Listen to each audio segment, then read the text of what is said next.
الحمد لله حمدا كثيرا كما أمر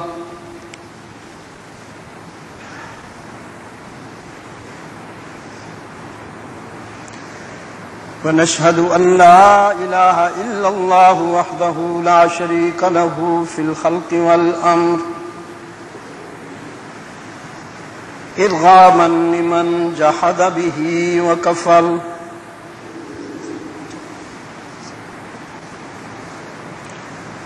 ونشهد أن سيدنا وسندنا محمدا عبده ورسوله المبعوث إلى الأسود والأحمر لتتميم مكارم الأخلاق لا يخلق نبي ولا رسول بعده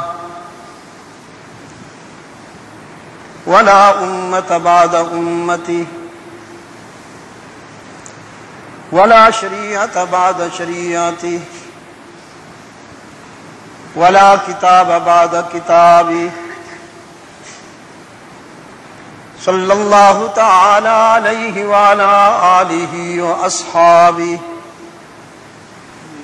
الذين هم خلاصة العرب العرباء وخير الخلائق بعد الأنبياء وهم كالنجوم في السماء للاهتداء والاقتداء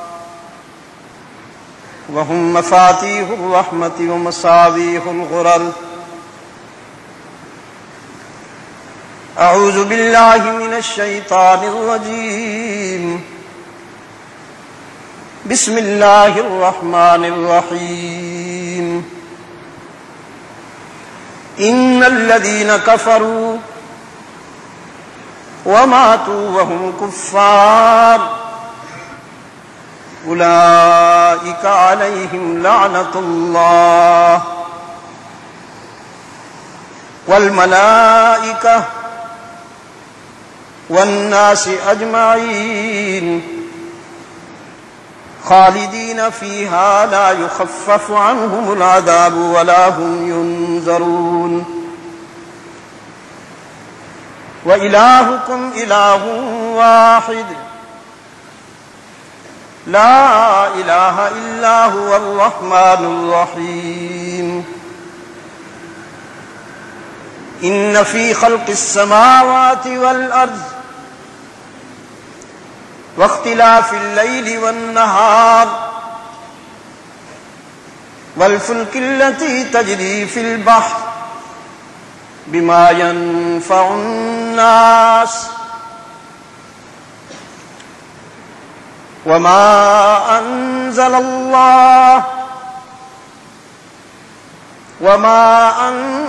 الله من السماء من ماء فأحيا به الأرض بعد موتها وبث فيها من كل دابة وتصريف الرياح والسحاب المسخر بين السماء والأرض لآيات لقوم يعقلون. صدق اللہ العظیم.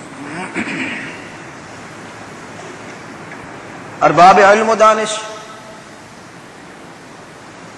گرامی قدر بزرگوں، عزیز دوستوں، بالخصوص طلباء علم و حکمت،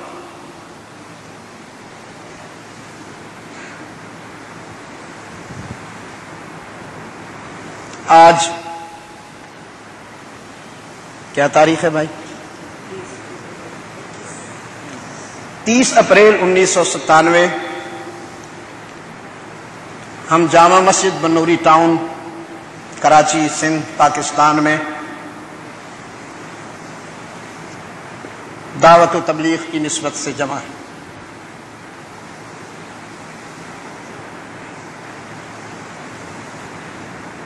چونکہ میں اسی گلشن علم و حکمت کا خوش اچین ہوں، اور مجھے اس کی فضاؤں میں کتاب اللہ سے کچھ جواہر آپ تک پہنچانے میں جہاں بے پناہ مسرت ہو رہی ہے، وہاں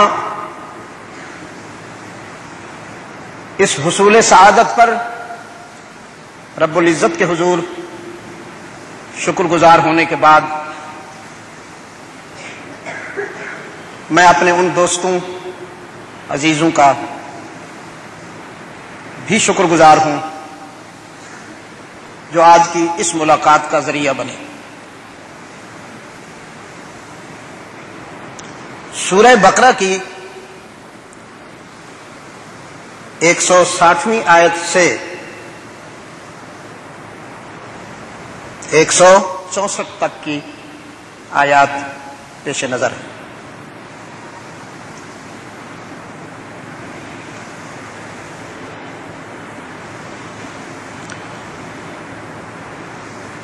اگر میں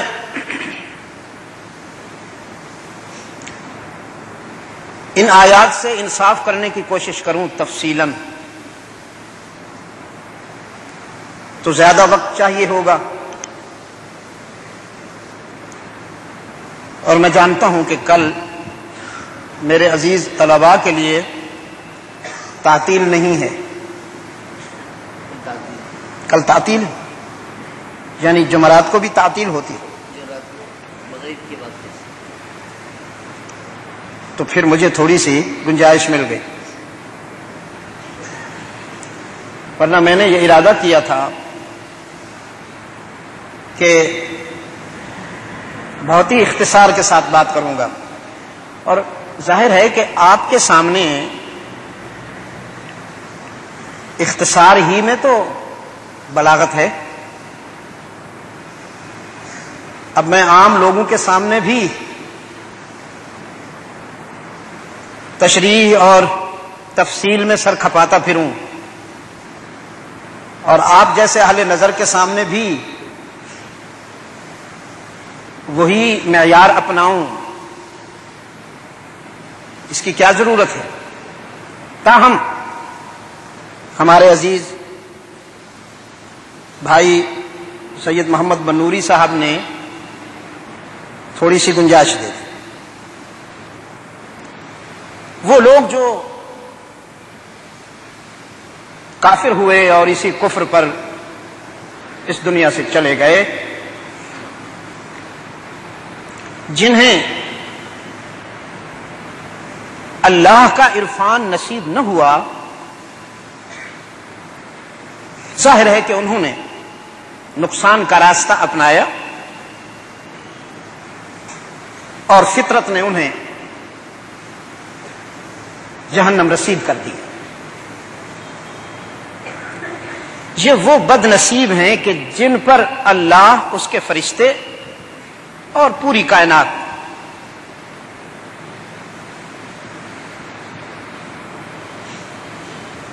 ان کے انجام پر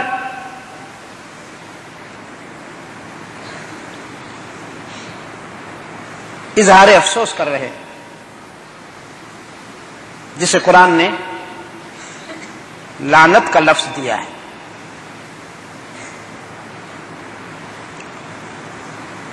خسارے اور نقصان کا جو راستہ انہوں نے اختیار کیا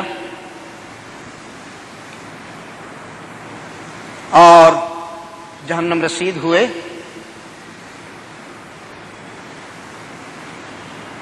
یہ چند دنوں کی بات نہیں ہے، عبوری سفر نہیں، مستقل ٹھکانہ ہے ان کا۔ نہ یہاں سے نجات پائیں گے اور نہ کوئی تخفیف ہوگی۔ جبکہ صورتحال یہ ہے کہ دنیا میں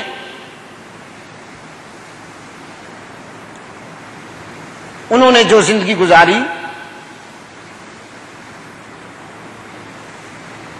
تو کائنات کا ایک ایک ذرہ اور فطرت کی ایک ایک ادا انہیں اللہ کی پہچان کی طرف اور اس کے عرفان کی طرف متوجہ کرتی رہی۔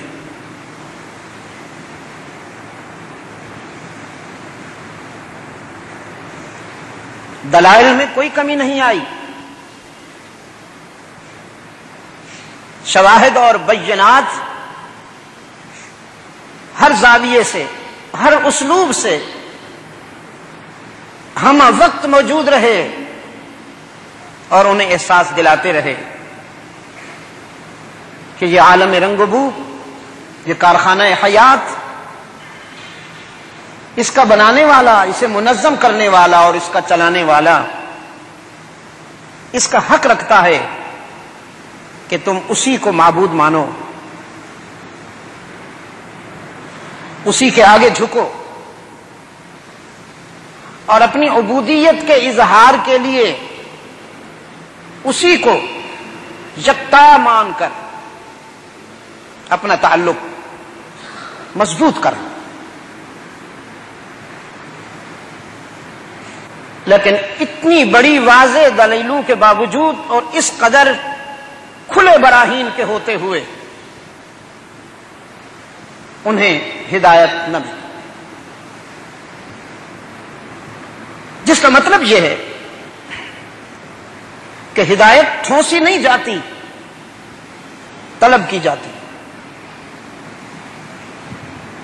اگر کسی میں ہدایت کی طلب ہی نہیں ہے تو اللہ کی طرف سے کسی پر اکراہ کے انداز میں ہدایت نہیں ٹھونسی جاتی۔ قرآن کریم فطرت کی زبان میں جس خوبصورتی کے ساتھ اللہ کے وجود کے دلائل پیش کرتا، فطرت کی زبان میں، اسی لیے اس کو کلام فطرت بھی کہا گیا، جس خوبصورتی کے ساتھ اللہ کے وجود کے دلائل پیش کرتا ہے، انکار کی گنجائش نہیں رہتی، کوئی گنجائش نہیں رہتی انکار کی۔ لیکن طلب ضروری ہے۔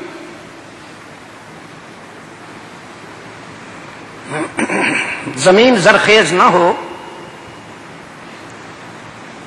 تو وقت کی بارش بھی اس کے لیے کوئی فائدہ نہیں پہنچاتی، مفید نہیں ہوتی، اور اگر زمین زرخیز ہو تو کبھی کبھی بے وقت کی بارش بھی اس کا دامن ہریالی سے بھر دیتی ہے۔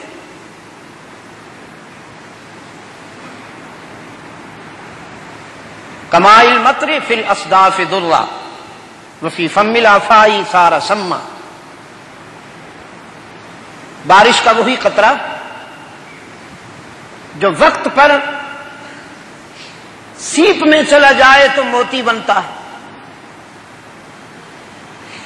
وہی قطرہ اگر سانپ کے منہ میں چلا جائے تو زہر بنتا ہے۔ قطرہ تو وہی ہے، اس کی کوالٹی سیم ہے، سیپ اور سانپ کے منہ میں جانے والے پانی کے قطرہ میں کوئی فرق نہیں ہے، لیکن مقام کا فرق ہے، ظرف کا فرق ہے اور استعداد کا فرق ہے۔ پانی کی وہی بوند اور وہی قطرہ جو سیپ میں جا کر موتی بنا، وہ سانپ کے منہ میں جا کر زہر بنا۔ یضل بہ کثیرا ویہدی بہ کثیرا، بالکل قرآن کریم کا یہی حال ہے۔ اسے اگر کوئی ظرف الٹا کر کے سنتا ہے تو اسے کچھ حاصل نہیں ہوتا۔ قرآن کریم کو ابو جہل نے بھی سنا اور ابو بکر نے بھی سنا، دونوں نے سنا، لیکن پھر وہی ظرف کی بات ہے اور صلاحیت کی بات ہے اور طلب کی بات ہے۔ کہ جس قرآن کو سن کر ابو جہل زندیق بن گیا، اسی قرآن کو سن کر ابو بکر صدیق بن گیا۔ اس لیے یہ کہنا کہ قرآن موجود ہے، اس کے دلائل بھی اور اس کا اسلوب بھی جو کا توں ہے جس طرح کے پہلے تھا، تو پھر ہمارے اندر تبدیلی کیوں نہیں آ رہی؟ ہم اپنے شاندار ماضی سے عملاً وابستہ کیوں نظر نہیں آتے؟ میں بتایا کرتا ہوں، یورپ میں ایک جگہ اسی حوالے سے بات ہو رہی تھی تو ایک نوجوان بے چین ہو کر بالکل تڑپ کر کھڑا ہو گیا، کہنے لگا ہمارے شاندار ماضی کے جو لوگ ہیں، جو کردار ہیں، جو قرآن ان کے ہاتھوں میں تھا وہی قرآن ہمارے ہاتھوں میں بھی ہے۔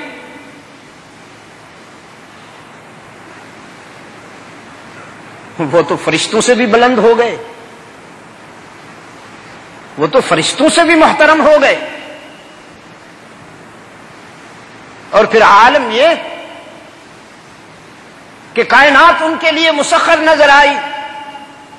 وہ خط لکھتے ہیں تو دریا تسلیم کرتے ہیں، وہ پیغام دیتے ہیں تو ہوائیں لیے پھرتی، وہ کانپتی ہوئی زمین پر پاؤں کی ٹھوکر لگاتے ہیں تو دھرتی پرسکون ہو جاتی، وہ جنگلوں کی طرف رخ کرتے ہیں تو درندے ان کا حکم مان لیتے ہیں۔ ہماری بات تو بیویاں بھی نہیں مانتی، ان کے پاس بھی قرآن تھا، ہمارے پاس بھی قرآن ہے، کیوں؟ تو میں نے عرض کیا قرآن کریم وہی ہے، اس کی تاثیر بھی وہی ہے، اس کا فنکشن بھی وہی ہے، ایک رائی کے برابر بھی اس کی تاثیر میں اور فنکشن میں فرق نہیں آیا۔ بس اتنی سی بات ہے کہ وہ بائی چوائس مسلمان تھے، ہم بائی چانس مسلمان ہیں، ان کی طلب صحیح تھی، ہماری طلب صحیح نہیں، ان کا طلب کا ظرف سیدھا تھا، اللہ ہمارے طلب کے ظرف کو سیدھا کر دے۔ تو پھر دیکھیے قرآن کریم کی تاثیر میں کوئی فرق نہیں آیا، قرآن وہ ہے، ہم وہ نہیں رہے۔ اللہ ہمیں ہمارے ماضی سے نسبت عطا فرمائے، ہمارے باطن کو حق تعالی صحیح کر دے، تو پھر دیکھیے کہ قرآن کریم ہمیں کیا بنا دیتا۔ تو یہاں پر ان لوگوں کے انجام پر اظہار افسوس کرتے ہوئے کہ کائنات کی ہر شے انہیں اپنے معبود اور خالق کی طرف متوجہ کرتی ہے، لیکن اس کے باوجود انہیں ہدایت نصیب نہ ہوئی، وہ کفر پر جیتے رہے اور کفر ہی پر مر گئے، جبکہ صورتحال کیا ہے؟ فرمایا ان فی خلق السماوات والارض واختلاف اللیل والنہار والفلک التي تجری فی البحر بما ينفع الناس وما انزل الله من السماء من ماء فأحيا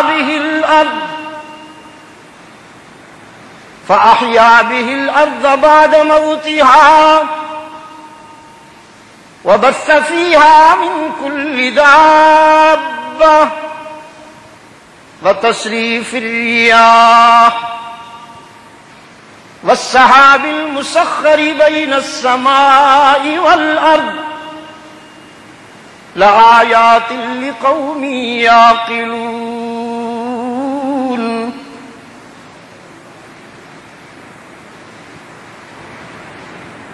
یہ آسمانوں اور زمینوں کی تخلیق، گردش لیل و نہار، پانی جیسی لطیف چیز پر کشتیوں جہازوں جیسی ثقیل اور بھاری بھرکم چیزوں کا تیرنا جس سے تمہیں نفع ملتا ہے. فطرت زمین سے پانی اٹھا کر بلندی پہ لے جا کر برساتی ہے.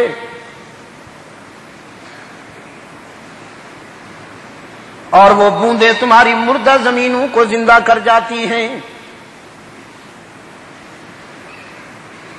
پھر کرۂ ارض پر چلنے والے، دوڑنے والے، اڑنے والے، تیرنے والے، رینگنے والے جانور وَبَثَّ فِيهَا مِن كُلِّ دَابَّةٍ،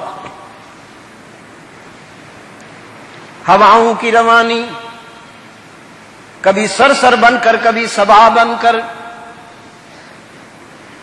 اور بادلوں کے قافلوں کا رواں دواں رہنا کہ جب تمہیں ضرورت پڑے جہاں تم چاہو وہ ابر کرم بن کر برسیں اور تمہارا دامن بھر دیں.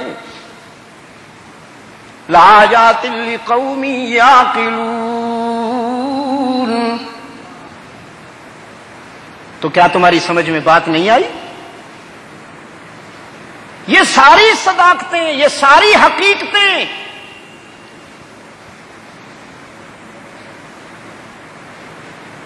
چیخ چیخ کر تمہیں متوجہ کر رہی ہیں تمہارے رب کی طرف.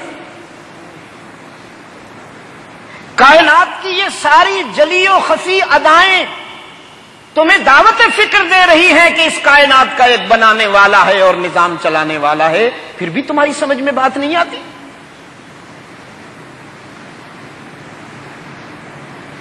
ایک جگہ فرمایا افلا ينظرون الى الابل كيف خلقت، اونٹ کو دیکھا کیسا بنایا.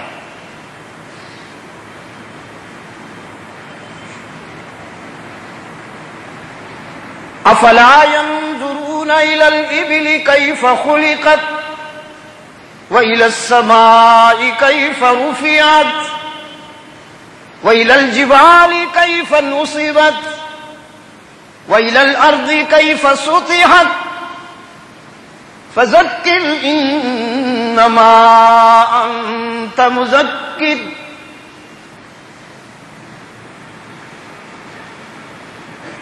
اونٹ کو دیکھو کیسا بنایا گیا، آسمان کیسا سجایا گیا، پہاڑوں کو کس طرح ہم نے ٹھونک دیا اور زمین کو ہم نے کیسے منظم کیا. یہ ساری ادائیں، یہ فطرت کی ساری سچائی تمہیں تمہارے یار کی طرف متوجہ کرتی ہے. فطرت بھی چاہتی ہے کہ تم اللہ کے بن جاؤ تو پھر ساری کائنات تمہاری بن جائے گی. بڑا عقل مند سمجھتے ہو اپنے آپ کو، بڑے دانشور بنے پھرتے ہو، بڑا اپنے آپ کو خرد مند سمجھتے ہو، چیزوں کے پیچھے بھاگ رہے ہو اور چیزوں والے کو چھوڑ بیٹھے ہو. تو صورتحال یہ ہے کہ تم دیوانے بن گئے ہو اور چیزیں مستغنی بن گئی ہیں. اور اگر تم چیزوں والے سے رابطہ قائم کر لو تو پھر تم مستغنی بن جاؤ گے، یہ ساری چیزیں تمہاری دیوانی بن جائیں. سیدنا علی المرتضی رضی اللہ تعالی عنہ کی سیرت میں ایک ادا ہے کہ چلتے چلتے رک کر پلٹ کر دیکھتے اور فرماتے میں تجھے طلاق دے چکا ہوں، تو میرا پیچھا کیوں کرتی ہے؟ تو لوگ دیکھتے اور سوچتے کس کو طلاق دے رہے ہیں، کس سے مخاطب ہیں، پیچھے تو ہے کوئی نہیں، یوں ہی ہوا میں فرما رہے ہیں بھئی میں تمہیں طلاق دے چکا ہوں، تو میرا پیچھا کیوں کرتی ہے؟ لوگوں نے پوچھا علی کس سے کہتے ہیں آپ، نظر تو کوئی آتا نہیں. فرمایا یہ دنیا بن سنور کر سج دھج کر میرا پیچھا کرتی ہے اور میں اس سے کہتا ہوں میں تیری حقیقت کو خوب جانتا ہوں. میرا استاذ محمد عربی ہے صلی اللہ علیہ وسلم, اور ان نے مجھے تیری حقیقت سمجھا دی ہے. تو کچھ بھی کر لے لیکن مجھے دھوکہ نہیں دے سکتی, میں تجھے خوب جانتا ہوں. میرے گرامی قدر بزرگوں اور عزیز دوستوں,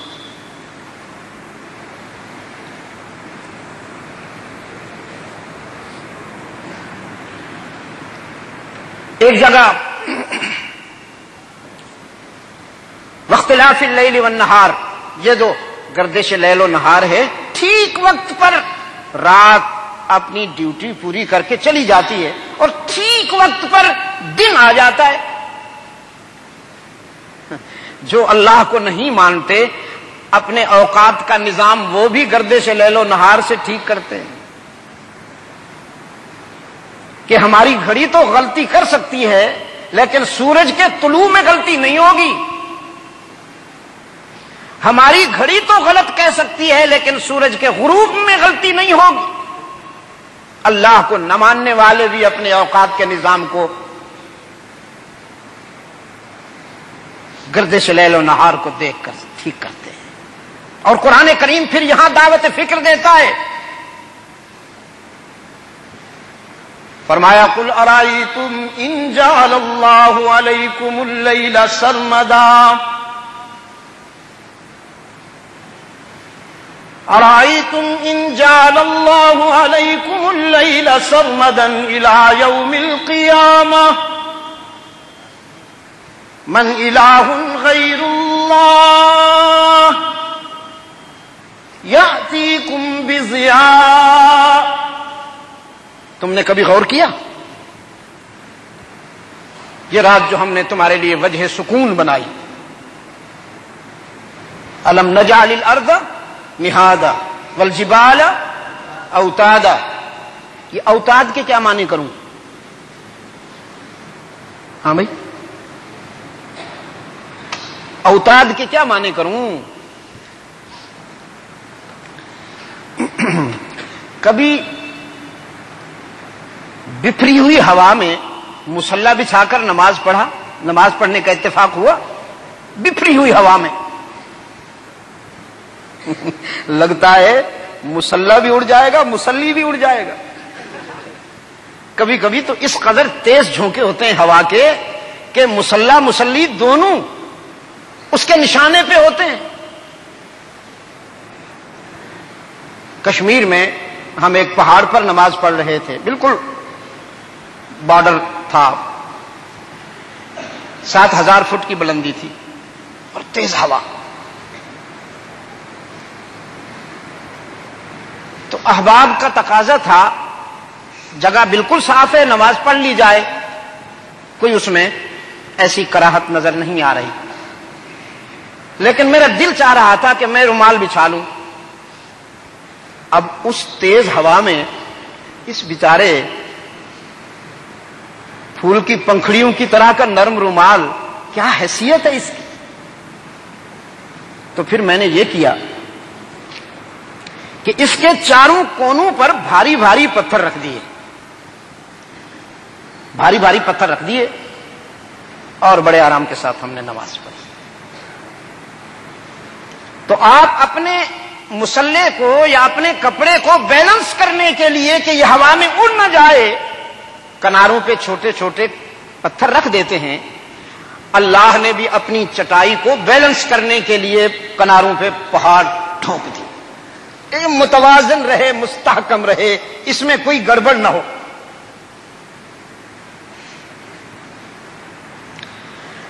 اور ویسے قرآن کریم نے جب دعوت فکر دی ہے تو جگہ جگہ پہاڑوں کو بہت مذکور فرمایا. آپ میں سے بہت سارے میرے عزیز بیٹھے ہوں گے جو پہاڑی ہوں گے, پہاڑی علاقوں سے تعلق رکھتے ہوں گے. وہ کسی شخص نے کہا ہے کہ صحرا اور پہاڑ جو ہیں یہ فطرت کو سمجھنے میں بڑے مفید اور معاون ہوتے ہیں. کبھی پہاڑوں پہ جانے کا اتفاق ہو آپ کو تو سب سے پہلے پہاڑوں کی طرف سے آپ کو جو سبق ملے گا اور پیغام ملے گا وہ یہ کہ جب آپ پہاڑوں پہ چڑھیں گے تو جھکنا پڑے گا، اور جب اتریں گے تو اکڑنا پڑے گا۔ یہ بالکل فطرت ہے پہاڑ کی کہ اس پر چڑھنے کے لیے جھکنا پڑتا ہے اور اترنے کے لیے اکڑنا پڑتا ہے۔ اگر کوئی چڑھتے وقت اکڑنا چاہے تو سر کے بل گرے، اور اگر اترتے وقت جھکنا چاہے تو منہ کے بل گرے۔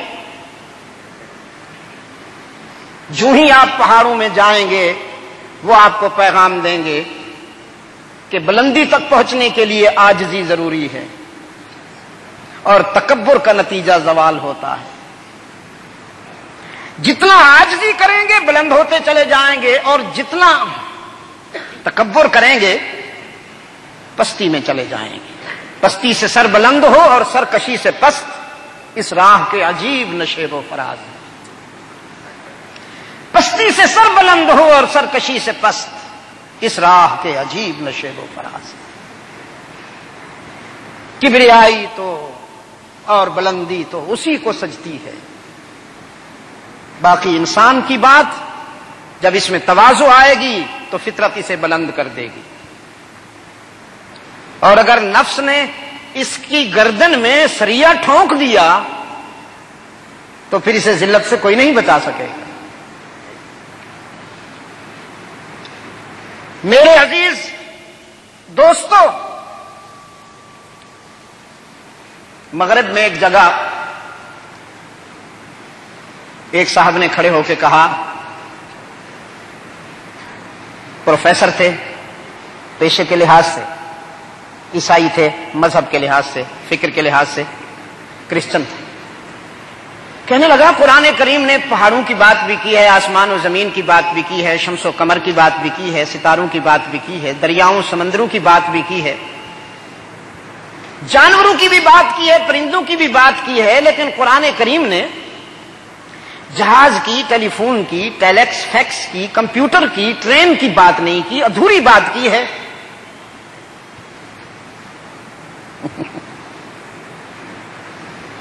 یہ سوال کر کے بیٹھ گیا۔ میں نے کہا مسٹر، قرآن نے ادھوری بات نہیں کی، قرآن نے احسان فرمایا ہے بنی نوع انسان پر۔ ان چیزوں کو قرآن کریم نے موضوع سخن بنایا، ان چیزوں کا تذکرہ کیا ہے قرآن کریم نے جو اس وقت انسان کے سامنے موجود تھیں۔ اگر قرآن اس وقت کہتا کہ ہم تمہیں جہاز عطا کریں گے، تمہیں ٹیلی فون ملے گا، ہم تمہیں فیکس عطا کریں گے، کمپیوٹر ملے گا، تو انسان پوچھتا یہ جہاز کیا ہوتا ہے، یہ ٹیلی فون کس بلا کا نام ہے، یہ فیکس کس چیز کو کہتے ہیں، اور یہ کمپیوٹر کس بلا کا نام ہے۔ تو اللہ اپنے رسول کو بذریعہ وحی ان چیزوں کے متعلق معلومات فراہم کرتے، اور اس کا رسول جو قرآن کا ترجمان اول ہے بتاتا کہ بھئی یہ جو جہاز ہے یہ آہن و فولاد کا ایک ڈھانچہ ہوتا ہے جس میں 200 300 400 کبھی کبھی تو 500 افراد بیٹھ جاتے ہیں، اور وہ ہزاروں فٹ بلندی پر آسمان کے دامن میں اڑتا ہے، مہینوں کا سفر گھنٹوں میں کر لیتا ہے۔ اور یہ جو ٹیلی فون ہے یہ بس اتنا سا آلہ ہے، اگر آپ یہاں اس کو کان سے لگا لیں تو ہزاروں میل دور بات کریں۔ اور یہ جو فیکس ہے اتنی سی ایک مشین ہے، اس میں اگر آپ کاغذ ڈال دیں تو اسی تحریر کے ساتھ اسی وقت وہ کاغذ ہزاروں میل دور نکل آتا ہے۔ آپ کراچی میں فیکس کو وہ کاغذ سپرد کریں، وہ اسی ٹائم نیو یارک میں نکل آئے گا، امسٹرڈم میں نکل آئے گا، پیرس میں، لندن میں نکل آئے گا، ٹوکیو میں بغیر کسی وقفے کے اسی وقت نکل آئے گا۔ تو لوگ کہتے یہ مشین ہے کہ جن ہے، یہ کیسے ہو سکتا؟ اور یہ جو کمپیوٹر ہے، بڑی بڑی لائبریریاں اور بڑے بڑے کتب خانے اتنا مواد نہیں محفوظ کر سکتے جتنا مواد یہ اتنی سی مشین ہے، اس میں اگر آپ ڈالتے چلے جائیں تو اتنا بڑا مواد اس میں فیڈ ہو جاتا ہے کہ لائبریریاں بھی نہیں کر سکتی۔ تو پھر میں نے اس پروفیسر صاحب کی طرف دیکھا اور میں نے پوچھا کیا انسان اس وقت ان باتوں کو مان لیتا؟ تو اس نے کھڑے ہو کے کہا کہ ٹھیک ہے میں سمجھ گیا ہوں. میں نے کہا بابو انسان نے تو اس وقت معراج کو بھی اتنی آسانی سے نہیں مانا تھا. اب تک کنفیوژن رہی. اس وقت بھی معراج کی صداقت کے تسلیم کرنے میں صدیق اکبر کے فکر نے امامت کی ہے. تب جا کے بنی نوع انسان کو یہ صداقت سمجھ میں آئی.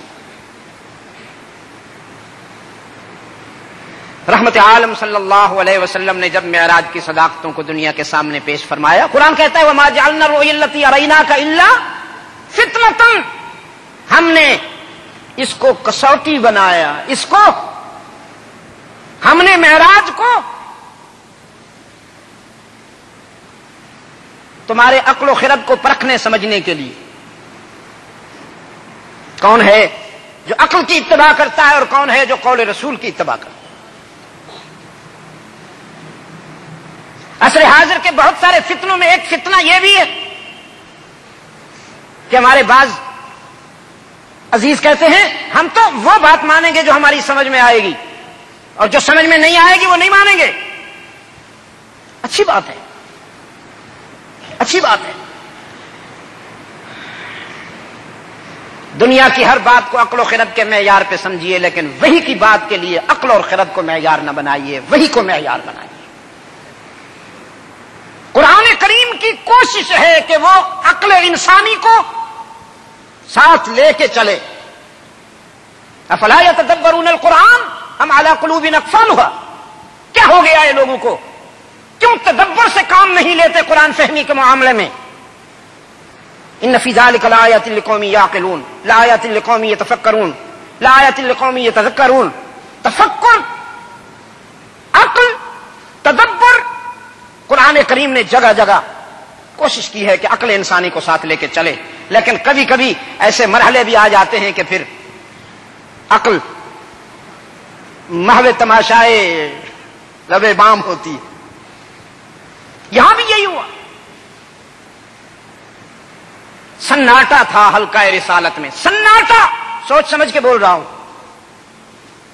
جب معراج کی صداقتیں بیان ہوئی ہیں تو سناٹا تھا حلقہ رسالت میں.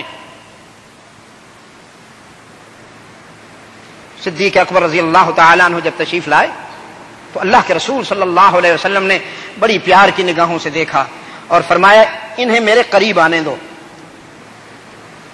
صحابہ نے راستہ بنایا اور صدیق اکبر رضی اللہ تعالی عنہ اللہ کے رسول صلی اللہ علیہ وسلم کے قدموں میں، آپ صلی اللہ علیہ وسلم کے قریب تر ہو کے بیٹھے. یعنی انداز یہ تھا کہ جیسے صداقت کو اپنے مصدق کی انتظار تھی، وہ جب آ گیا تو پھر قریب بٹھایا اور معراج کی صداقتیں بیان کرنا شروع کی. صدیق اکبر رضی اللہ تعالیٰ عنہ سنتے جا رہے ہیں اور بغیر کسی تکلف کے آپ صلی اللہ علیہ وسلم جب وقفہ کرتے ہیں تو ابو بکر صدقتا کی مہر لگاتے ہیں. ہر وقفے پہ ابو بکر نے صدقتا کی مہر لگائی اور جب بات پوری ہو گئی تو جھوم اٹھے کہ میرا سجن ملک کو پسنداز کر گیا، میرا سجن ملک کو پسنداز کر گیا. اتنا بلند عرش پہ پرواز کر گئے. تب ہر چہرے پہ مسرت، ہر چہرے پہ راحت اور شرح صدر کے آثار نمایاں ہوئے. ہر آنکھ چمک اٹھی، ہر چہرہ پر نور ہو گیا. تو فکر صدیقی نے امامت کی ہے فکر امت مسلمہ کی. جبھی تو اس کی جامعیت کا یہ عالم ہے، جبھی تو اس کی مرکزیت کا یہ عالم ہے کہ یہ پوری امت کے مقابلے میں تنہا وزنی ہے. وَلَيْسَ عَلَى اللَّهِ بِمُسْتَنكِرٍ أَن يَجْمَعَ الْعَالَمَ فِي وَاحِدٍ. اللہ کے لیے یہ بات کوئی مشکل نہیں ہے کہ وہ کسی ایک فرد میں پورے عالم کو جمع کرتے.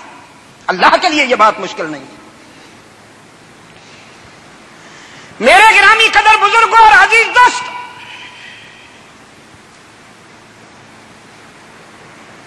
فرمایا قل ارائیتم ان جعل اللہ علیکم اللیل سرمدا الی یوم القیامہ. تم نے کبھی دیکھا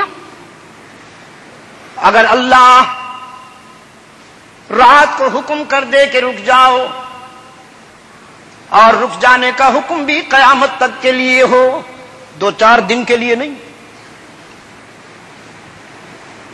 یہ جو صبح و شام گردش ہے، ایک لمحے کی تاخیر بھی نہیں ہوتی، تقدیم بھی نہیں۔ تیری ضرورت کے مطابق جتنا تجھے وقت چاہیے اتنے وقت کے لیے رات رہتی ہے، پھر جتنا وقت تجھے چاہیے اتنے وقت کے لیے دن رہتا ہے۔ رب العالمین نے فرمایا اگر ہم رات کو حکم دے دے کہ رک جا، من الہ غیر اللہ، تو پھر ہے تمہارے پاس کوئی متبادل قوت جو ہمارے فیصلے سے ٹکرائے؟ ہم رات کو روک دیں، کوئی سورج لے کے آئے، قل ارائیتم ان جعل اللہ علیکم النہار سرمدا الی یوم القیامہ من الہ غیر اللہ یأتیکم بلیل، تو پھر ہے کوئی متبادل قوت؟ ہم رات کو روک دیں تو سورج لے کے آئے، ہم دن کو روک دیں تو کوئی رات لے کے آئے، کوئی نہیں کر سکتا ہمارے بغیر۔ قرآن کریم ویسے تو بہت زیادہ دعوت فکر دیتا ہے، بہت زیادہ دعوت فکر دیتا ہے۔ ایک جگہ فرمایا الم تر ان اللہ انزل من السماء ماء فاخرجنا به ثمرات مختلفا الوانها ومن الجبال جدد بيض وحمر مختلف الوانها وغرابيب سود ومن الناس والدواب والانعام مختلف الوانه كذلك انما يخشى الله من عباده العلماء۔ یہ کائنات کی ہر ادا ارباب علم و دانش کے لیے، اہل نظر کے لیے بہت بڑا پیغام رکھتی ہے کہ جب تک کہ غیر حق کی یوں بندگی ہے دوست، جب تک کہ غیر حق کی یوں بندگی ہے دوست، یہ زندگی بھی تیری کوئی زندگی ہے دوست، ذروں سے تاب مہر ستاروں سے تا فلک، عکس جمال یار کی تابندگی ہے دوست۔ کون کہتا ہے کہ وہ سمجھ میں نہیں آتا؟ کس نے کہا ہے کہ اسے سمجھنا مشکل ہے؟ تو کائنات کی ایک ایک ادا اس کی طرف بلا رہی ہے، اس کی طرف متوجہ کر رہی ہے تمہیں تمہارے یار کی طرف۔ لیکن یہاں پر یہ جو میرے سامنے ہے نا قرآن کریم کی آیت، وَإِلَٰهُكُمْ إِلَٰهٌ وَاحِدٌ لَا إِلَٰهَ إِلَّا هُوَ الرَّحْمَٰنُ الرَّحِيمُ وَإِلَٰهُكُمْ إِلَٰهٌ وَاحِدٌ، یہ دعویٰ ہے، یہ کلیم ہے، دعویٰ ہے کہ تمہارا معبود بس وہ اکیلا معبود، کوئی اور شریک نہیں اس کا، وہی رحمان و رحیم۔ وَإِلَٰهُكُمْ إِلَٰهٌ وَاحِدٌ، دعویٰ۔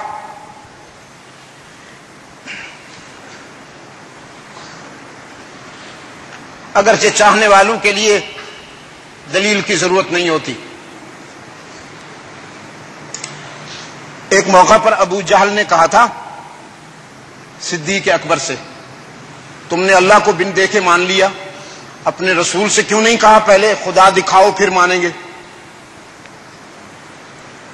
ہمارے تو جتنے بھی مسجود ہیں وہ ہمارے سامنے ہیں، ہم پہلے انہیں دیکھتے ہیں، صرف دیکھتے نہیں ہیں، جھاڑو دیتے ہیں، ان کے اوپر کپڑے ڈالتے ہیں اور رنگ برنگی جھنڈیاں لگاتے ہیں، وہ ہمارے سامنے ہوتے ہیں، ہم انہیں سجاتے ہیں، سنوارتے ہیں، بناتے ہیں، ملبوس کرتے ہیں، جھنڈیاں لہراتے ہیں اور بس پھر بیٹھ جاتے ہیں،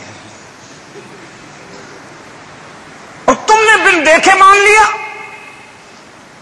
کیوں نہیں تم نے اپنے رسول سے تقاضا کیا کہ پہلے خدا دکھاؤ تو پھر سجدہ کریں گے؟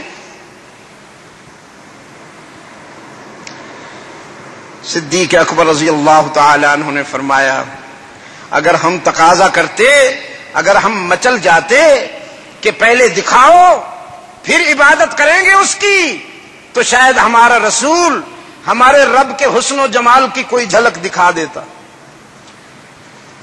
تو ابو جہل نے کہا پھر کیا، اس میں کون سی بات تھی، اگر تم دیکھ لیتے تو علم مشاہدے میں بدل جاتا۔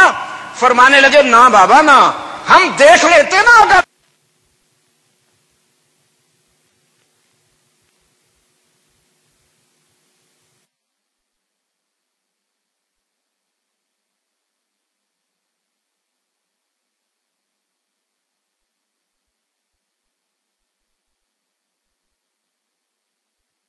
کہ جب تک کہ غیر حق کی یوں بندگی ہے دوست، جب تک کہ غیر حق کی یوں بندگی ہے دوست، یہ زندگی بھی تیری کوئی زندگی ہے دوست، ذروں سے تاب مہر ستاروں سے تا فلک، عکس جمال یار کی تابندگی ہے دوست۔ کون کہتا ہے کہ وہ سمجھ میں نہیں آتا؟ کس نے کہا ہے کہ اسے سمجھنا مشکل ہے؟ تو کائنات کی ایک ایک ادا اس کی طرف بلا رہی ہے، اس کی طرف متوجہ کر رہی ہے تمہیں تمہارے یار کی طرف۔ لیکن یہاں پر یہ جو میرے سامنے ہے نا قرآن کریم کی آیت، وَإِلَٰهُكُمْ إِلَٰهٌ وَاحِدٌ لَا إِلَٰهَ إِلَّا هُوَ الرَّحْمَٰنُ الرَّحِيمُ، وَإِلَٰهُكُمْ إِلَٰهٌ وَاحِدٌ، یہ دعویٰ ہے، یہ کلیم ہے، دعویٰ ہے کہ تمہارا معبود بس وہ اکیلا معبود، کوئی اور شریک نہیں اس کا، وہی رحمان و رحیم۔ وَإِلَٰهُكُمْ إِلَٰهٌ وَاحِدٌ، دعویٰ۔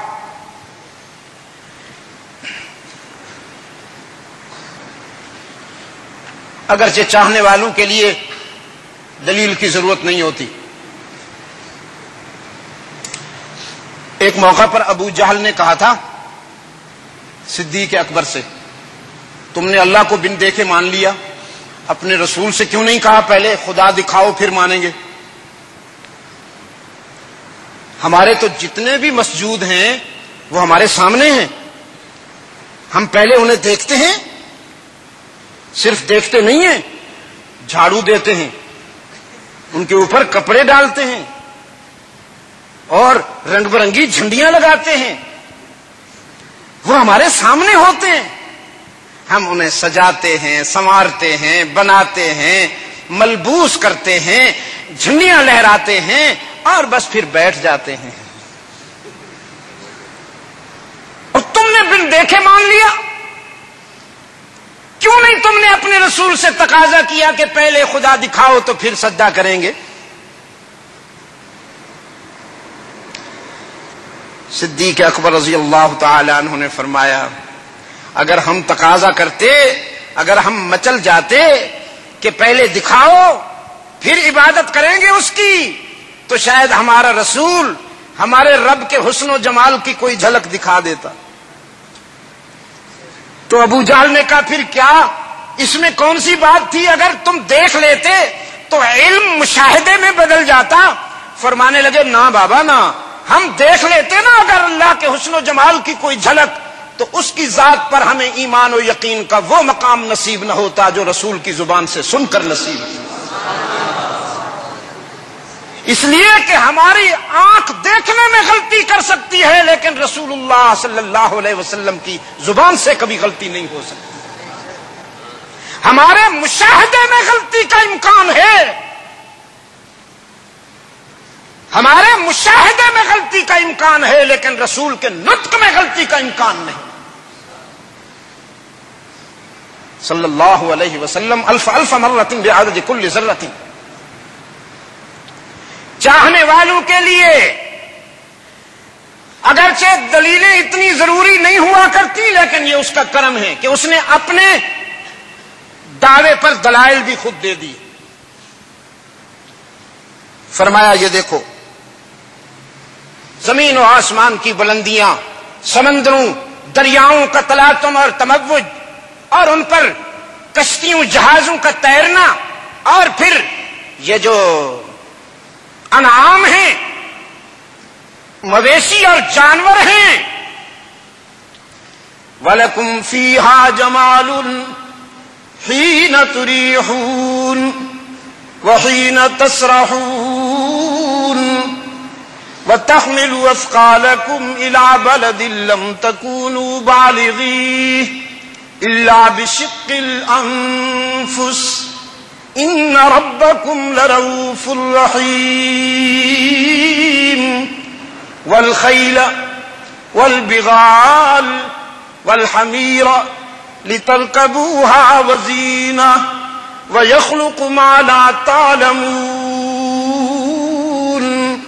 کچھ چلنے والے، کچھ دوڑنے والے، تمہارا بوجھ اٹھانے والے، کچھ تمہیں اپنا گوشت کھلانے والے، کچھ بیچارے اپنی کھالیں دینے والے.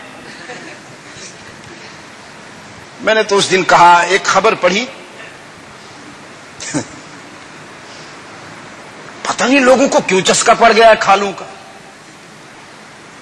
بھئی یہ جو ادارے کام کر رہے ہیں، قال اللہ اور قال رسول کی شمع روشن ہیں، صدیوں سے یہی مصرف رہے، صدیوں سے یہی مصرف رہے. اب یار لوگ اپنی سیاست چمکانے کے لیے بھی کھالوں پر اس قدر آمادہ ہو گئے کہ ایک دوسرے کی کھال اتارنے پر تلے ہوئے. میں نے اس دن عید کے اجتماع میں دعا کی ہے، یا اللہ قربانی کے جو جانور ہم ذبح کرتے ہیں اب کوئی ایسے بکرے پیدا فرما جن کمبختوں کی کھال ہی نہ ہو.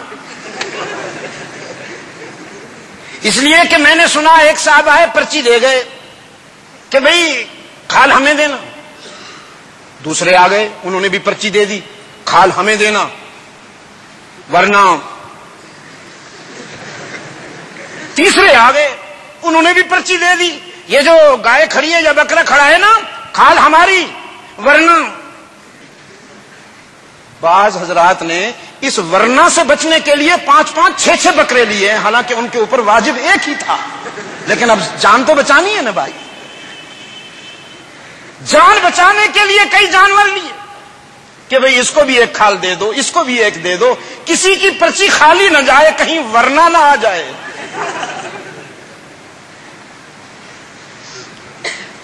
تو یہاں پر خاص طور پر میں نے جب اس آیت پہ غور کیا تو اللہ نے فطرت کی 7 اداؤں کو دلیل کے طور پہ پیش کیا. آپ ذرا گن لیجئے نا. ان فی خلق السماوات والارض، ایک، واختلاف اللیل والنہار.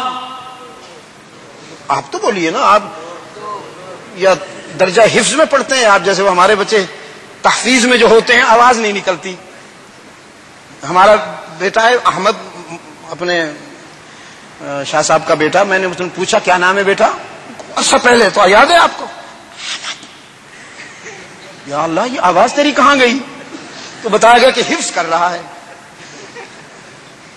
آپ تو ماشاءاللہ بہت ساری منزلیں طے کر چکے ہیں نا جی. ان فی خلق السماوات والارض، جزاکم اللہ خیر الجزاء، واختلاف اللیل والنہار والفلک التي تجری فی البحر وما انزل اللہ من السماء من ماء وبث فيها من كل دابة وتصريف الرياح والسحاب المسخر بين السماء والأرض لآيات لقوم يعقلون.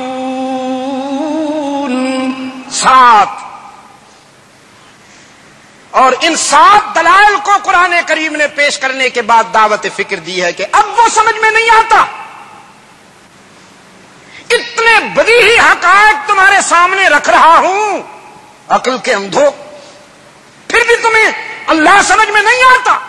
یہ عقل کے اندھو میری طرف سے ہے، قرآن نے نہیں کہا، اللہ معاف فرمائے.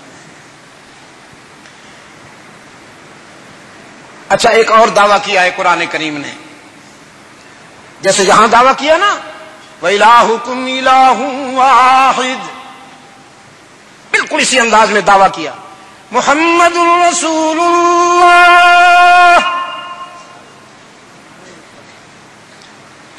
جیسے یہاں اس نے دعویٰ کیا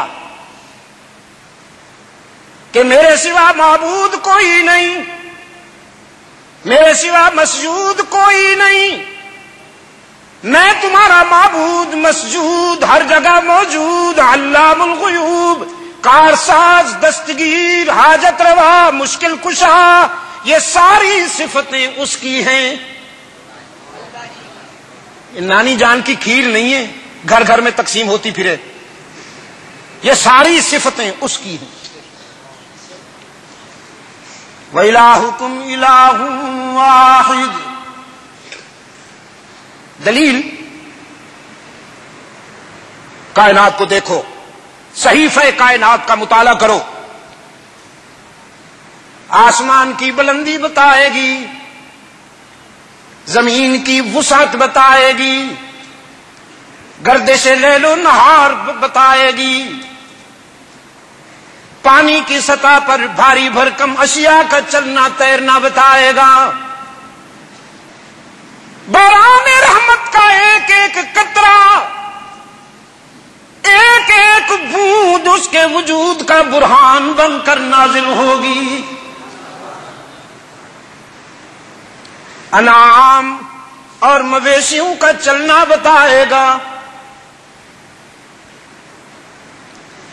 وَإِنَّ لَكُمْ فِي الْأَنْعَامِ لَعِبْرَةً وَإِنَّ لَكُمْ فِي الْأَنْعَامِ لَعِبْرَةً نُسْقِيكُم مِّمَّا فِي بُطُونِهِ مِن بَيْنِ فَرْثٍ وَدَمٍ لَبَنًا خَالِصًا سائغا للشاربین. دیکھا قرآن کہتا ہے دودھ کا گلاس پینے سے ایک لمحہ پہلے سوچو تو کہاں سے آیا، کس نے بھیجا. تمہارے جانور کی رنگت سیاہ، اس کی رگوں میں دوڑنے والا خون سرخ فضلہ بدبودار، اور یہ جو دودھ ہے انہی مرحلوں سے گزر کے آیا ہے، اوپر سے نہیں، یہ برسا نہیں ہے اوپر سے، انہی مراحل سے گزرا ہے. تو پھر پینے سے ایک لمحہ پہلے سوچئے نا وہ کون ہے محسن اعظم، جانور کی سیاہی کو بھی شامل نہیں ہونے دیتا، خون کو بھی شامل نہیں ہونے دیتا، فضلے کی بو کو بھی شامل نہیں ہونے دیتا. میرا بندہ بڑا لطیف ذوق رکھتا ہے، معطر رہتا ہے، معطر. لیکن سیدنا علی رضی اللہ تعالیٰ عنہ فرماتے ہیں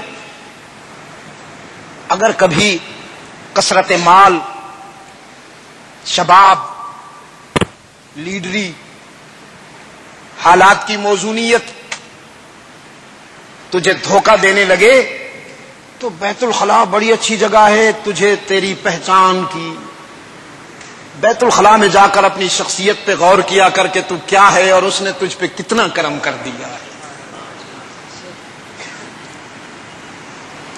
لیکن بڑا معطر رہتا ہے یہ.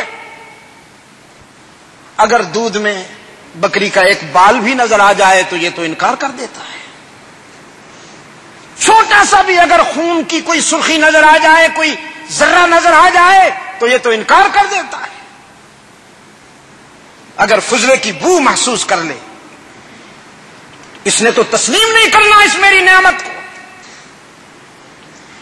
قرآن کریم نے فرمایا نسقیکم مما فی بطونہ من بین فرث ودم لبنا خالصا سائغا للشاربین. خوش رنگ اور خوش ذائقہ دودھ پلانے والا کون؟ الحمدللہ، اللہ ہی یہ دعوت فکر دیتا ہے قرآن کریم. لیکن یہاں اختصار کے ساتھ فطرت کی 7 اداؤں کو قرآن کریم نے آپ کے سامنے رکھ دیا، پھر آپ کو لے چلا سورہ محمد الرسول اللہ والذین معہ، سورہ فتح اور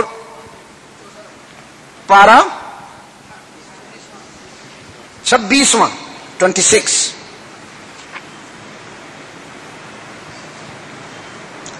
سورہ فتح.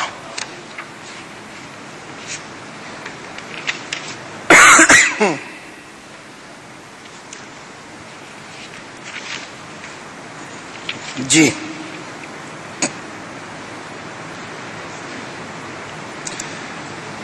پورا رکوع پڑھ لوں. لقد صدق اللہ رسولہ الرؤیا بالحق. اگر زندگی رہی تو کل انشاءاللہ ہم اس پر گفتگو کریں گے. کل کہاں ہے بھائی گفتگو؟ شرف آباد. بہت خوبصورت نام ہے شرف آباد، عجیب. لقد صدق اللہ رسولہ الرؤیا بالحق لتدخلن المسجد الحرام ان شاء اللہ آمنین محلقین رؤوسکم ومقصرین لا تخافون فعلم ما لم تعلموا فجعل من دون ذلك فتحا قريبا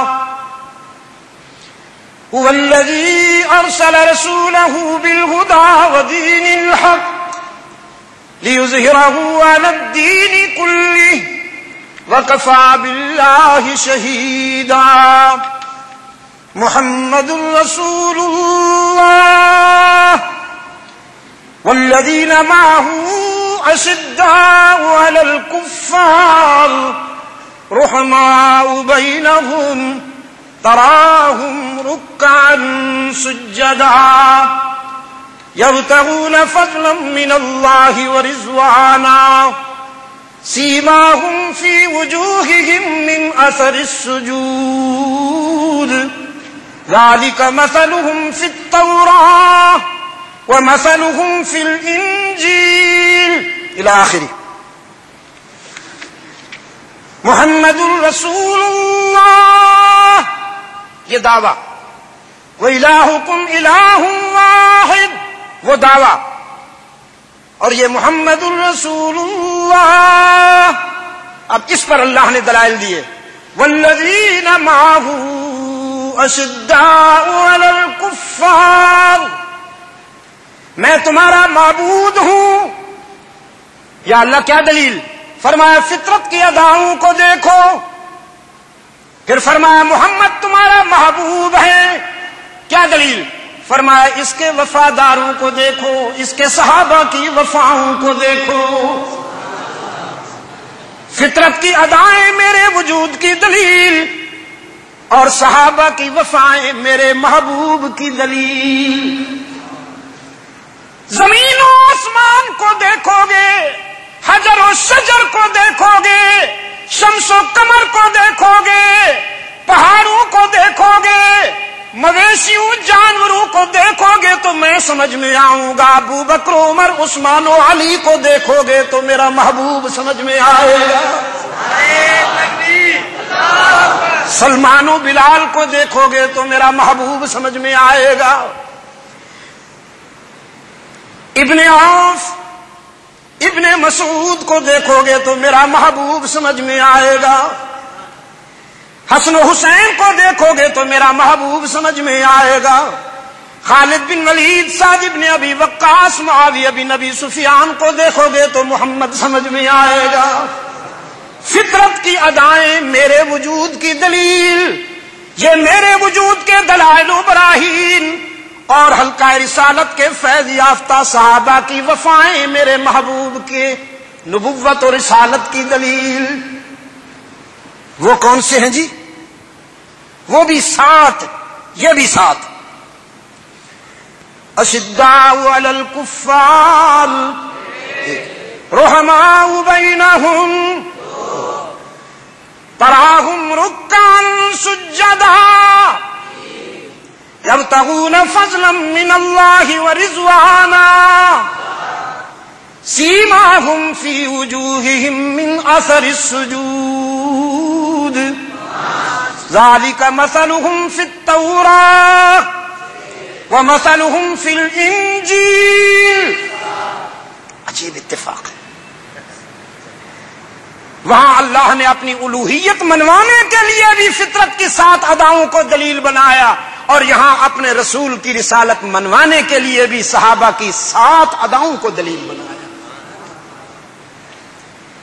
کہ وہ کفر پہ سخت ہیں اور آپس میں نرم ہیں۔ وہ جو ہے نا، وہ حلقہ یاراں تو بریشم کی طرح نرم، رزم حق و باطل ہو تو فولاد ہے، مسلم مومن آپس میں نرم ہیں، دشمن پہ سخت ہیں۔ میرے گرامی قدر بزرگوں اور عزیز دوست، میں نے آپ کا بہت سا وقت لے لیا ہے، شاید یہاں اتنا معمول نہیں ہے دیر تک گفتگو کرنے کی، معذرت کے ساتھ نتیجے تک پہنچتا ہوں۔ ہم نے اپنے رب سے کہا بحمدک و بفضلک، تو ہماری سمجھ میں آ گیا ہے، ہم تیرے چاہنے والے ہیں تو تو ہمیں اپنا بنا لے، تو ہمیں اپنا بنا لے، ہم تیرے چاہنے والے ہیں۔ اس کی طرف سے جواب آیا ان کنتم تحبون اللہ فاتبعونی یحببکم اللہ۔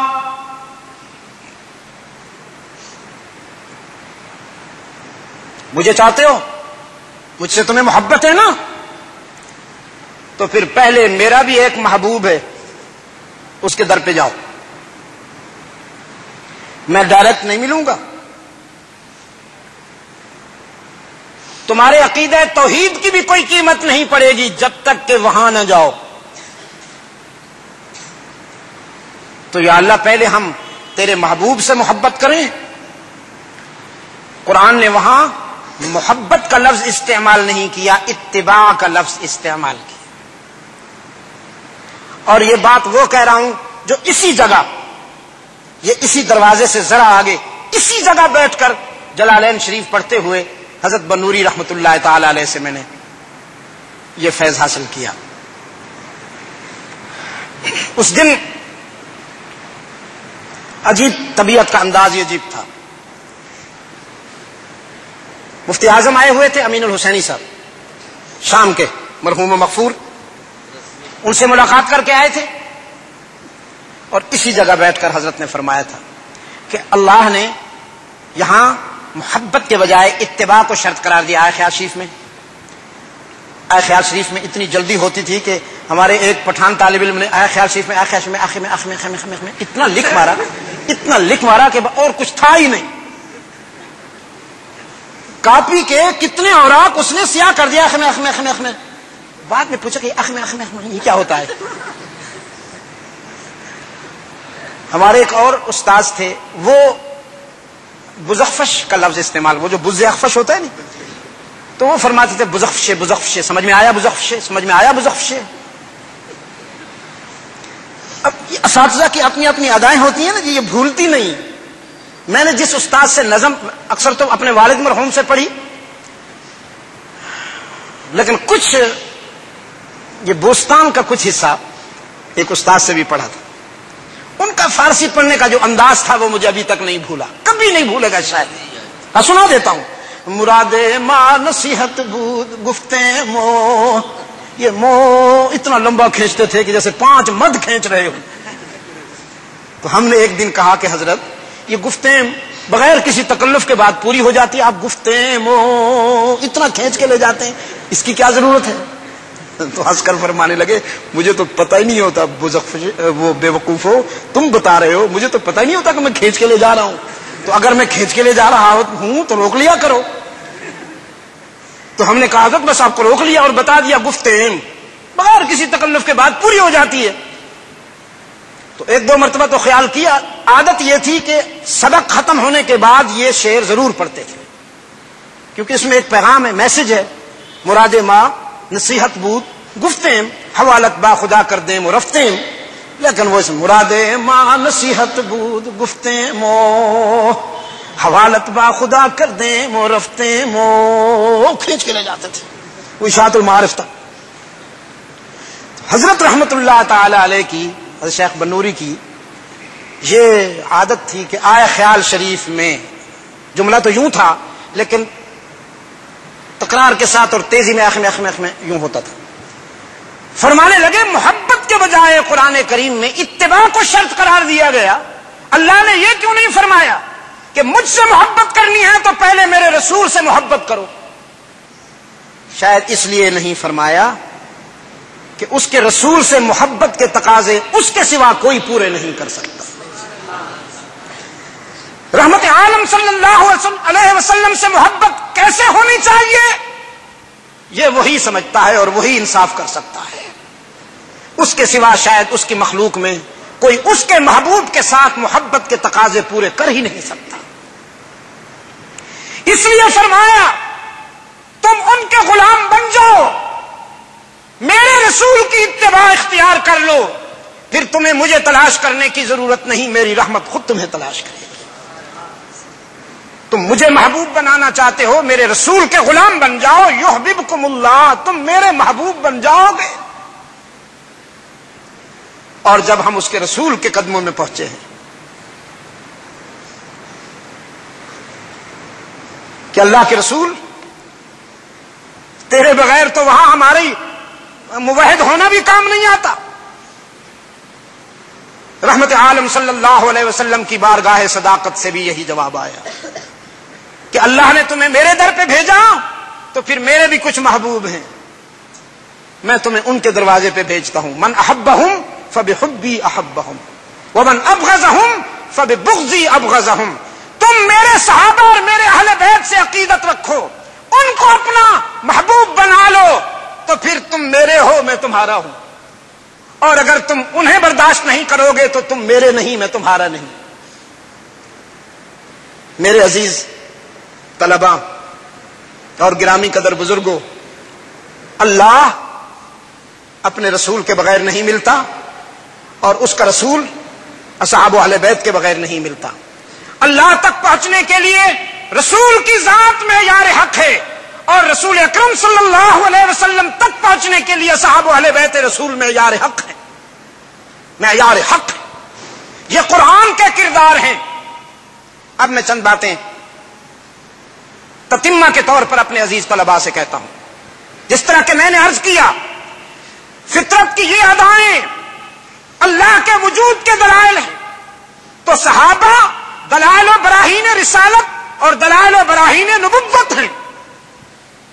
ان کو تاریخ کی کسوٹی پہ پرکھنا پہلا ظلم ہے, اور اسی ظلم نے اس امت کو ٹکڑوں میں بانٹ دیا. تاریخ میں اسے جنرل نالج کہتا ہوں, جنرل نالج. تبصرہ کرنے کا تو شاید میں اس کو حق دے دوں, لیکن محاکمے کا حق میں اس کو نہیں دے سکتا. میں تاریخ کی عدالت میں اصحاب و اہل بیت رسول کو پیش کرنا ظلم سمجھتا ہوں. تاریخ کی عدالت میں اصحاب و اہل بیت رسول کو پیش کرنا ظلم ہے. اصحاب و اہل بیت رسول کی عظمت کی عدالت میں تاریخ کو پیش ہونا پڑے گا. ہم عظمت صحابہ کے آئینے میں دیکھیں گے کہ تاریخ کا کون سا حصہ قابل قبول ہے اور کون سا حصہ قابل قبول نہیں. طبری، ابن جریر، واقدی یا کوئی اور اپنے دور کا بہت بڑا قلمکار ہوگا، بہت بڑا رائٹر ہوگا، بہت بڑا مفکر ہوگا، لیکن ان جیسے کروڑوں بھی سیدنا بلال کے جوتے کی عظمت کا مقابلہ نہیں کر سکتے. ان جیسے کروڑوں بھی سیدنا سعد بن ابی وقاص کے جوتے کا بھی مقابلہ نہیں کر سکتے. خالد بن ولید کی عظمت کا مقابلہ یہ مورخین کیا کریں گے؟ سیدنا معاویہ کا مقابلہ کیا کریں گے؟ اور سیدنا علی المرتضیٰ کا مقابلہ کیا کریں گے؟ اس لیے کہ ابن جریر، طبری، واقدی، ابن جوزی اور اس قبیلے کے سارے مورخین نہیں کہہ سکتے کہ ہمارا استاذ محمد عربی ہے. صدیق، عمر، عثمان، علی، طلحہ، زبیر، خالد بن ولید، سعد بن ابی وقاص، سیدنا معاویہ اور حسن و حسین، یہ وہ خوش نصیب ہیں کہ یہ دعویٰ کر سکتے ہیں کہ محمد عربی ہمارا استاذ ہے صلی اللہ علیہ وسلم. ہمارے بھائی محمد ابھی مجھے دکھا رہے تھے کچھ شیخ محمد زکریا رحمۃ اللہ تعالی علیہ کی تحریریں، ان کے خطوط جو ان کے نام آئے، اپنی نسبتیں یاد دلا رہے تھے اور لہجہ فخریہ تھا، فخر کر رہے تھے کہ مجھے تعلق یا نسبت ہے حضرت سے. آپ اس ادارے سے پڑھ کے جائیں گے، دنیا کے جس خطے سے بھی آپ آئے ہیں، آپ فخر سے سر اونچا کر کے کہیں گے کہ ہم جامعہ اسلامیہ کے طالب علم رہے ہیں. ہم نے جامعہ اسلامیہ بنوری ٹاؤن سے اکتساب علم کیا ہے. ہم اس ادارے کے فیض یافتہ ہیں کہ جس کا نام دینی اداروں میں معیار سمجھا جاتا ہے. آپ کو جس طرح کے اپنی اس نسبت پہ فخر محسوس ہوتا ہے، حضرات اصحاب و اہل بیت رسول فخر سے کہتے ہیں کہ ہم مکتب مصطفوی کے فیض یافتہ ہیں. ہمیں براہ راست رحمت عالم صلی اللہ علیہ وسلم سے اکتساب علم و حکمت کا شرف حاصل ہوا. اس لیے تاریخ کو صحابہ اہل بیت رسول کے سمجھنے میں معیار بنانا یہ ظلم عظیم ہے. اس لیے کہ صحابہ تاریخ کی پیداوار نہیں، تاریخ صحابہ کی پیداوار ہے. ان کے گھوڑوں نے جن میدانوں میں جہاد کے مرحلے طے کیے ہیں، تاریخ تو ان گھوڑوں کے پاؤں سے چھو جانے والے ذروں سے پیدا ہوئی. اس لیے اگر تاریخ سیدنا علی رضی اللہ تعالی عنہ پر تنقید کرتی ہے تو جھوٹ بولتی ہے، بغیر کسی تکلف کے. بغیر کسی تکلف کے ہم یہ کہیں گے کہ تاریخ کا جو حصہ سیدنا علی رضی اللہ تعالی عنہ پر تنقید کرتا ہے، عیب نکالتا ہے، جھوٹ بولتا ہے. وہ مورخ جھوٹا ہے، اس کی روایات ناقابل اعتماد ہیں، اس لیے کہ علی قابل اعتماد ہے. سیدنا علی رضی اللہ تعالی عنہ رسول کے مکتب کے نمائندہ کردار ہیں. اور تاریخ اس دور میں لکھی گئی کہ جب عصبیتیں عروج پہ ہیں. ہم ٹھکرائیں گے تاریخ کو، سیدنا علی رضی اللہ تعالی عنہ کی عظمت پہ شک نہیں کریں گے. تو پھر جو تاریخ کا حصہ سیدنا سعد بن ابی وقاص یا سیدنا خالد بن ولید یا سیدنا معاویہ بن ابی سفیان پر تنقید کرے گا، ہم اس حصے کو بھی بغیر کسی تکلف کے ٹھکرائیں گے. کہ تاریخ جھوٹی ہو سکتی ہے، لیکن حلقہ رسالت کے فیض یافتہ حضرات صحابہ میں خوبیوں کے سوا مجھے تو کچھ نظر نہیں آتا. شاید اس لیے کہ محبت کی نظر خوبیاں تلاش کرتی ہے اور بغض عیب ڈھونڈتا ہے. اللہ ہمیں صحابہ کی محبت عطا فرمائے. انشاءاللہ ہمیں خوبیاں ہی خوبیاں ملیں گی. اللہ ہمیں اسی حلقے سے عملی وابستگی نصیب فرمائے. میں اسی پر اکتفا کرتا ہوں.